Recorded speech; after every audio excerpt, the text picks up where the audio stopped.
નમસ્કાર. Near to હિયરની સ્થળ અને શબ્દની એક ઓર સફરમાં આપનું સ્વાગત છે. આજે આપની સમક્ષ સાણોદર સમીપે આવેલા પ્રકૃતિના ખોળામાં વસેલા શિવધામ મહાદેવ ગાળો સ્થળ વિશે વાત કરી રહ્યો છું.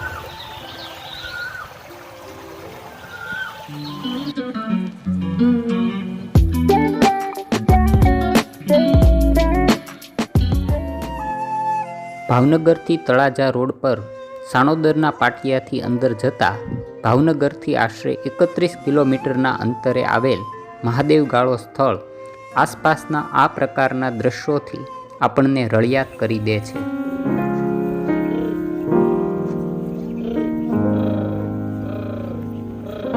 મુખ્ય હાઈવેથી અંદર જતા પ્રવાસના પ્રથમ પડાવ જેવું રમણીય જળાશય જાણે બે ઘડી આપણને થંભી થોડો વગડાનો શ્વાસ લેવા આવકારે છે.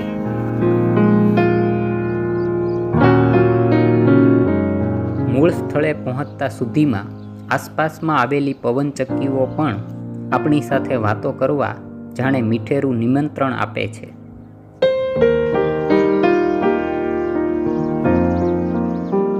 પથરાળ એવા રફ રોડેથી પસાર થતા નાનાશા ઝરણા પ્રકૃતિનું સંગીત સંભળાવી કુદરતના તાલે તન્મય બનવાનો સ્નેહભાવ દર્શાવે છે. મહાદેવ ગાળાનું આ સ્થળ જાણે પ્રકૃતિએ પોતાના હૃદયમાં સાચવી રાખેલું એક શાંત અને પવિત્ર પાનું છે.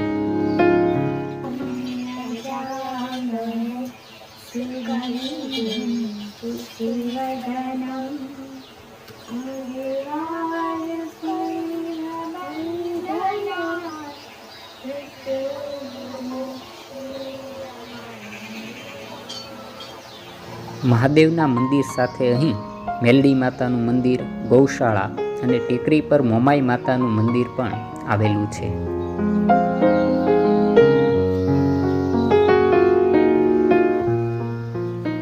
પ્રકૃતિના વિવિધ આયામો પોતાનામાં સમાવીને બેઠેલું આ સ્થળ આધ્યાત્મિકતા અને સુરમયી સૌંદર્યનો સુંદર સમન્વય સાધી આપે છે.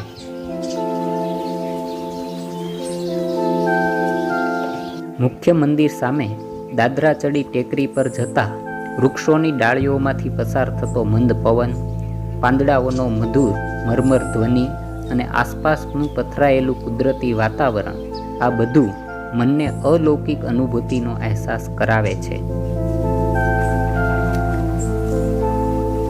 મહાદેવના સાનિધ્યમાં રહેલી આ ભૂમિ પર પ્રત્યેક સ્પંદનો જાણે ધીમા સ્વરે ઓમ નમઃ શિવાયનો જાપ કરતા હોય એવું લાગે છે.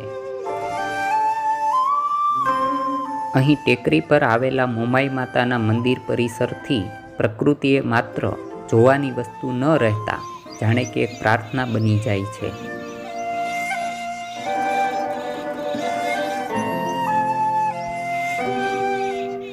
ચોમાસામાં આ સ્થળે ઓઢેલી હરિયાળી ઓઢણી અને મંદિરનું ભક્તિભાવપૂર્વકનું વાતાવરણ જાણે પ્રકૃતિ અને પરમાત્મા વચ્ચેના નિશબ્દ સંવાદને અભિવ્યક્ત કરે છે.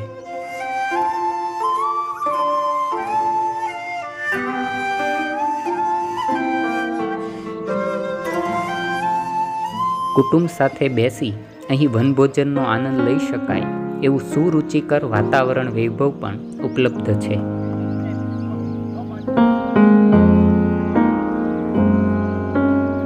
પ્રકૃતિના સાનિધ્યમાં અસ્તિત્વના ઓમકારને પ્રગટાવતું આ સ્થળ માત્ર એક સ્થળ ન રહેતા શ્રદ્ધાનું શિવાલય, પ્રકૃતિનું ચિત્રાલય અને મનની શાંતિનું નાનકડું તીર્થધામ બની રહે છે.